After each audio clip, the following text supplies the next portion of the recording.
Welcome back again, Forging Friends. We are on deck number 5 of our Winds of Exchange opening. Let's see what we've got today. Open this up. We've got a deck with Equidon, Sanctum, and Star Alliance. We've got the Eminent of Arctire?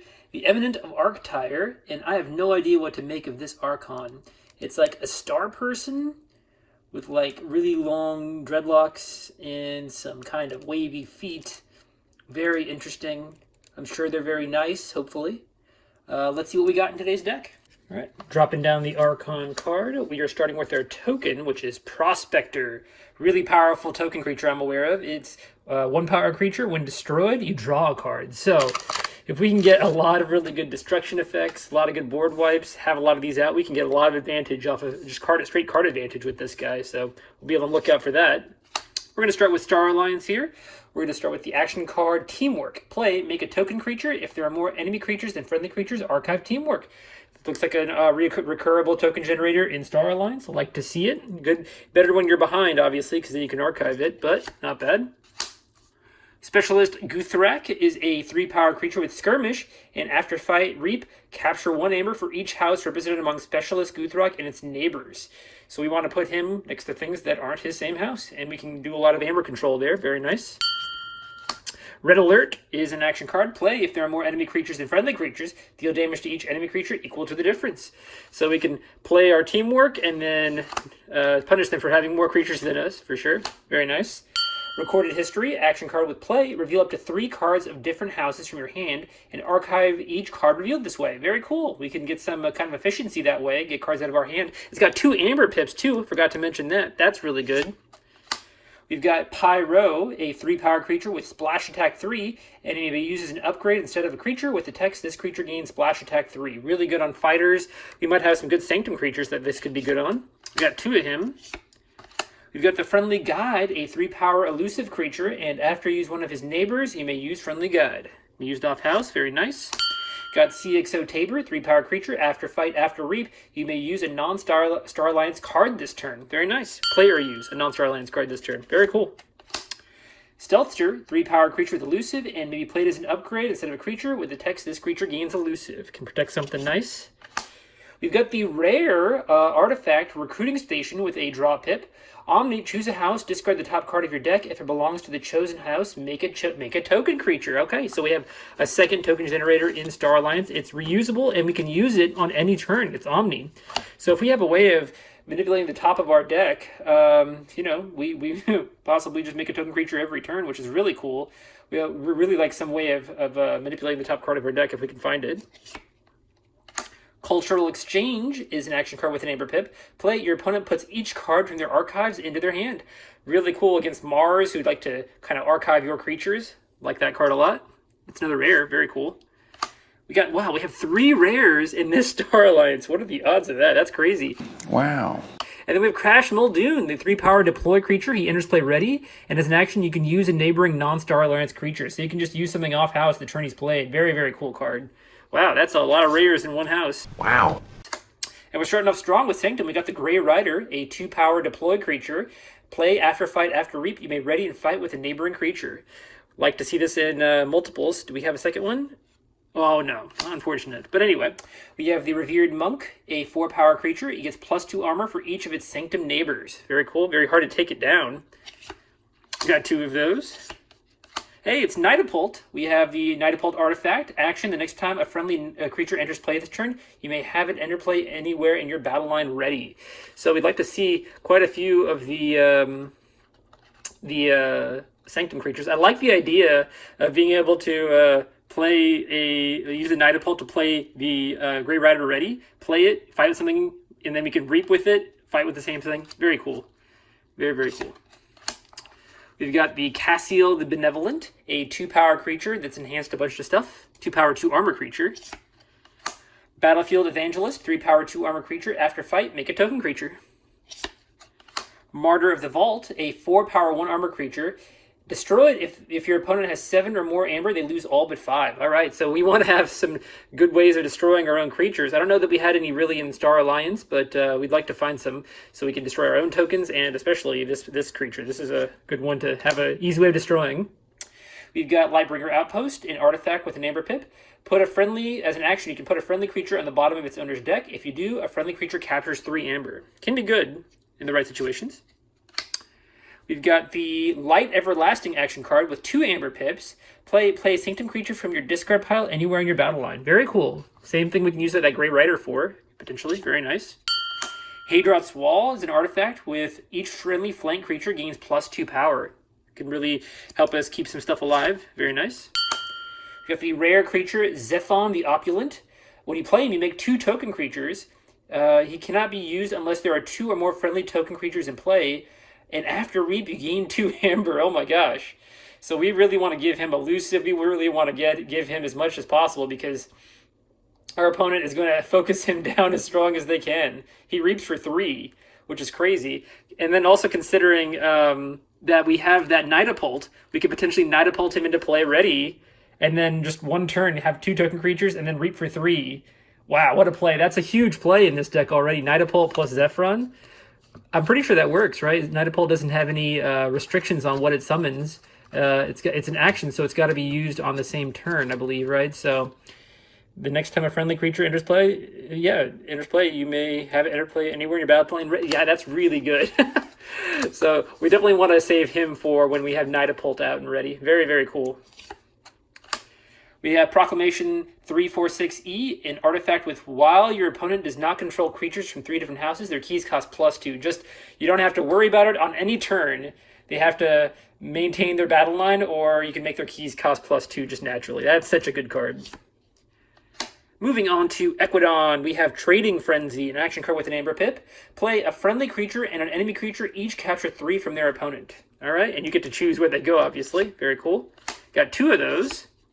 We've got the Old Tinker, a 3-power creature with elusive, and after Reap, discard a card from your hand and draw a card. Can add some efficiency there. Steward Suzanne, a 2-power creature that's just enhanced a bunch of stuff. Shopping Spree, action card with a capture pip. Play it, discard your hand, draw a card for each card discarded this way. Very nice. Way to cycle through your deck, get some dead cards out of hand. Gemcoat Vendor, 6-power creature, action, steal 1 amber, and deal 1 damage to Gemcoat Vendor. Good steal card. We got Othostra Recruiter, a 4-power creature with an amber pip. After Reap, make a token creature. Very nice. A Belligerent Guard, 8-power creature, enters play ready, and your opponent draws a card when you play him. Good value creature, good value creature. We've got the Artifact Uncommon Currency. As an action, you can swap control of this artifact and an enemy artifact. And if they don't have Equidon, then they won't be able to use this. So that's very cool.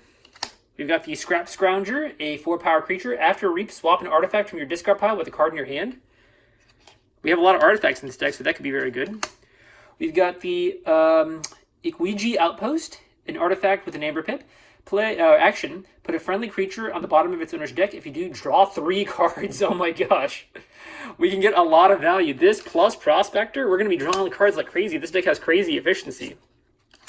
Exchange Program is an action card with an amber pip and a capture pip.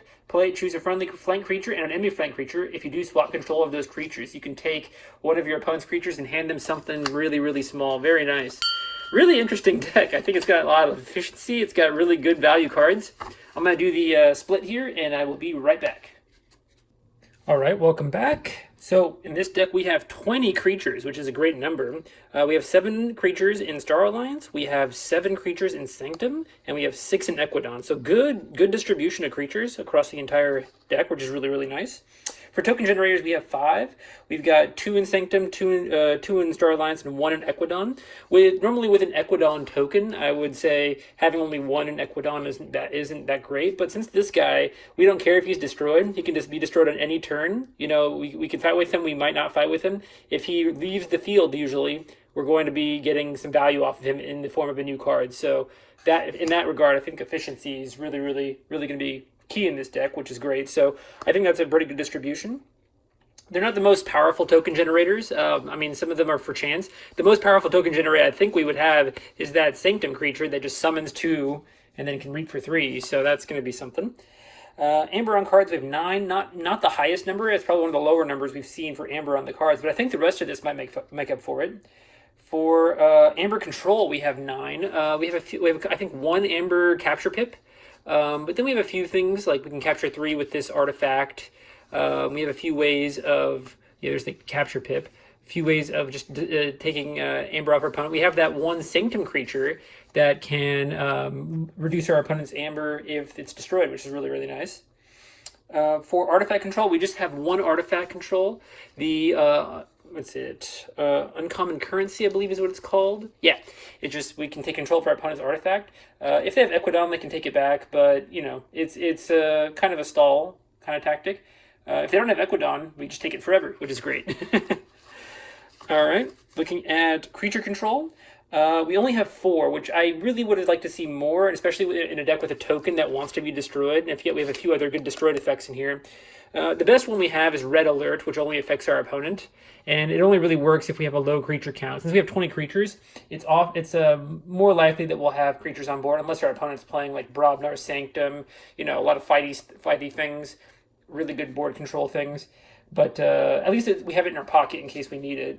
For our own Prospector Destruction, we'll have to probably just have these guys fight into things. Hopefully our opponent doesn't have too many elusive guys.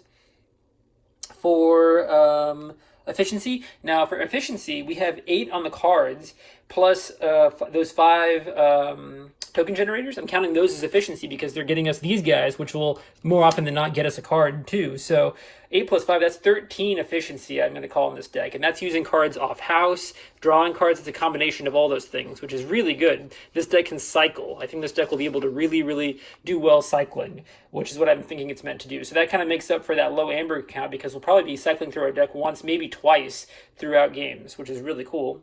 For recursion, we have 3. We have the creature in, I believe it's Equidom, that can recur artifacts.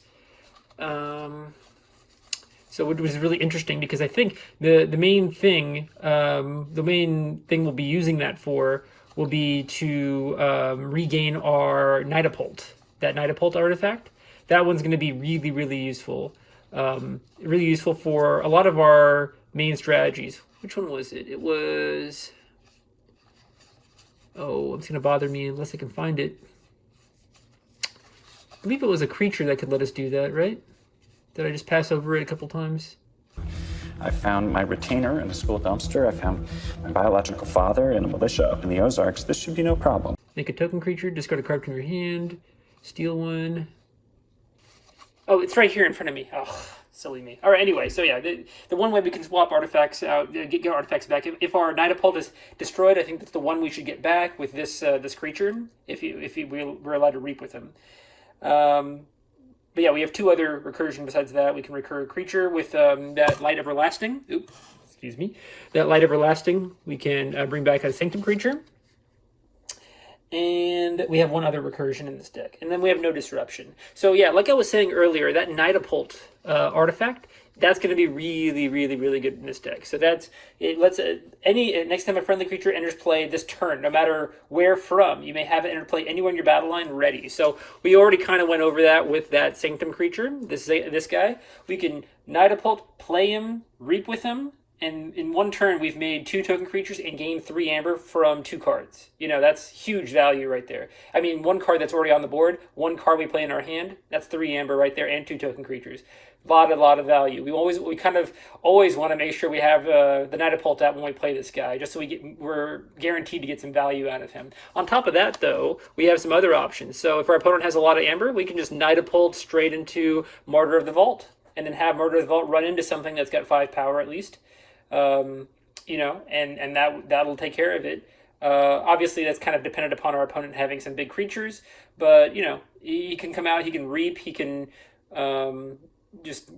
kind of get himself ready to die soon, and that puts our opponent on a clock, gives him a lot of pressure, which is really good. On top of that, even more, we have the, I mentioned earlier, Light Everlasting. Play a Sanctum creature from your discard pile anywhere in your battle line, which means we can get value out of those 2 cards again. Especially if we have the Nidapult out. We can Nidapult, play this card, and that Sanctum creature comes back again, ready and willing to do one other thing, either reducing our opponent's amber or getting some more amber value off of that Zephyron guy. So that's a really good combo, I think, in this deck. That's going to be that's kind of exciting. I think that's going to make a lot of things.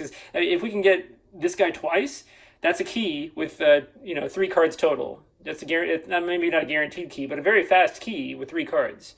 So. And I mean, this guy, he's going to be a huge target. He's definitely going to get, after 1 turn of him being ready, reaping, getting 3 amber, our opponent's going to target him down like crazy. So he's definitely going to die in like 1 or 2 turns, which is great for our Light Everlasting. So I think that's going to be a really cool combo.